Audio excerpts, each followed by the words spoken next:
A few years ago, my aunt and my cousin Lisa moved house. When they were moving in, the house was empty except for an old trunk.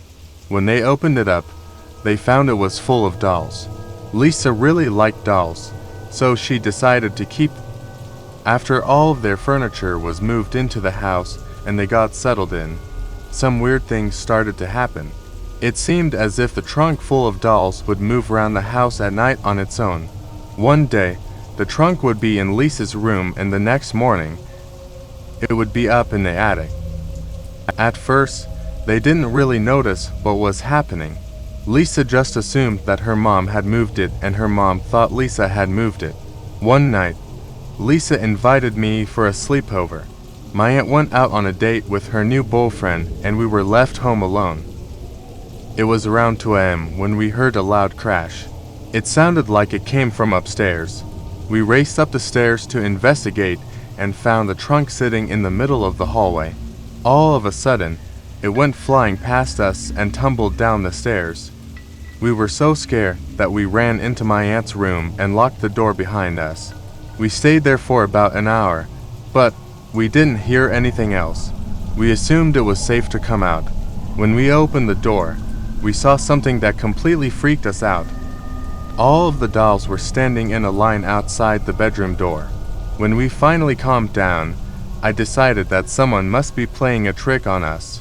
Lisa stayed in the bedroom, but I went downstairs to take a look. As I came to the bottom of the stairs, I saw 2 more dolls walking across the living room. They were just moving by themselves. I nearly had a heart attack.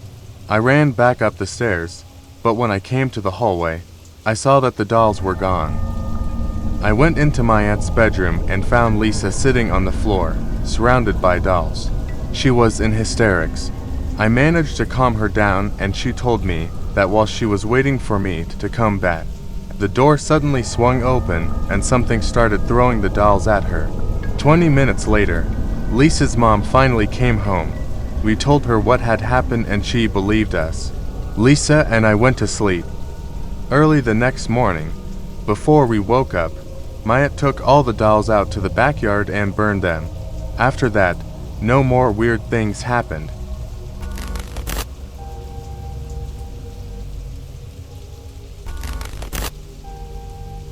One evening, I was driving along a lonely mountain road. The light was fading fast and it was beginning to rain. I had been driving 4 hours and my eyes were tired. I was having trouble staying awake. As I negotiated a sharp bend, I noticed a man hitchhiking by the side of the road. Taking pity on him, I pulled over and picked him up. As he got into the car, he thanked me for stopping.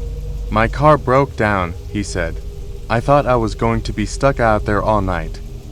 We drove off down the mountain road. It started to get darker and the rain grew heavier. "You're not from around here," said the man. "No," I replied. "I'm not." "You know this area is a black spot," said the man. "It's a dangerous road. Over the years, there have been many fatal accidents." "Really?" I asked, surprised. "It doesn't look dangerous. Looks can be deceiving," he replied. "Countless victims have lost their lives here. Not all of them were killed in a car crash. The locals say this stretch of road is haunted." Just then, I saw something up ahead. There was a young woman standing in the middle of the road. In the glare of the headlights, I could see she was very beautiful. She was wet from the rain, and the flimsy white dress she was wearing was see-through. She looked like she was naked.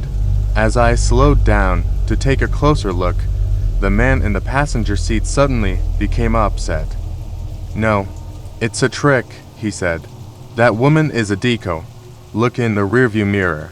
I glanced behind me just in time to see an old woman about to open the rear passenger door. Her face was rotting and covered in writhing maggots. We both screamed as I floored the accelerator and the car lurched forward. We tore out of there like a bat out of hell and never looked back. When we reached the next town, I dropped the man off at a gas station and thanked him for saving my life.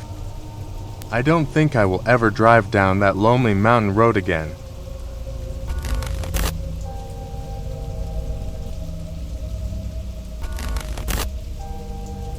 A young man named Charlie got a new job with a cleaning company. He had to work all night cleaning office building after the executives had gone home. Because he was new to the job, he was being trained in by an old man named 𝚜𝚑𝚎. One night, Charlie and 𝚜𝚑𝚎 were cleaning the men's bathroom in the basement of a big office complex. Suddenly, Charlie heard a loud scream coming from somewhere close by. He ran out of the bathroom into the hallway. The screams were coming from the women's bathroom next door. Charlie opened the door and looked inside. There was a young woman standing there, weeping and clutching herself. Her clothes were torn. "Are you okay?" asked Charlie. "Someone's in the toilet," she screamed. "He grabbed me." 𝚜𝚑𝚎 appeared at the door and said, "Charlie, what the heck is going on?" Suddenly, all the sinks in the bathroom began spraying out water. With that, the young woman began screaming and crying hysterically. She rushed past 𝚜𝚑𝚎, fleeing out the bathroom door. Charlie could see that one of the stalls in the basement bathroom was closed. He approached it cautiously and peeked under the door. He couldn't see any feet. "What's wrong, Charlie?" asked 𝚜𝚑𝚎. Charlie gently pushed the door of the stall. It slowly creaked open to reveal an empty cubicle. There was nobody there. Breathing a sigh of relief, Charlie went around to all the sinks and turned off the taps. "What was that all about?" asked 𝚜𝚑𝚎. "I don't know," said Charlie. "It's very strange. Something caused all those taps to start spraying out water. It's creepy. I heard stories," said 𝚜𝚑𝚎. "Years ago, there was a murder in this office building. They told me it happened in the ladies' bathroom, late at night. The basement bathroom. They say it's haunted and the murderer was never caught." "I don't believe in ghosts," said Charlie. "There has to be some logical explanation for why the taps in the sink suddenly turned on. It wasn't supernatural, but whatever it was, it sure scared that woman." "Who?" asked 𝚜𝚑𝚎. "The woman who was screaming," replied Charlie. "She ran right past you." 𝚜𝚑𝚎's eyes grew wide as he whispered, "I didn't see any woman, Charlie. I didn't hear anyone screaming. You and I are the only ones in the building."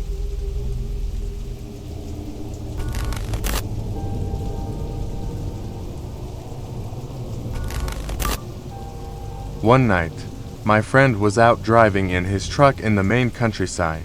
It was a remote area where you could drive for hours without seeing civilization. There were just trees and more trees that stretched on for miles. He was driving along when he suddenly saw something in the road up ahead. He stopped the car to take a look, but he couldn't quite make it out. Whatever it was moving. It was moving very, very slowly. He got curious, so he drove closer to it in his truck. It was a baby, lying in the middle of the road. He was stunned, thinking someone had just abandoned a baby in the middle of the road.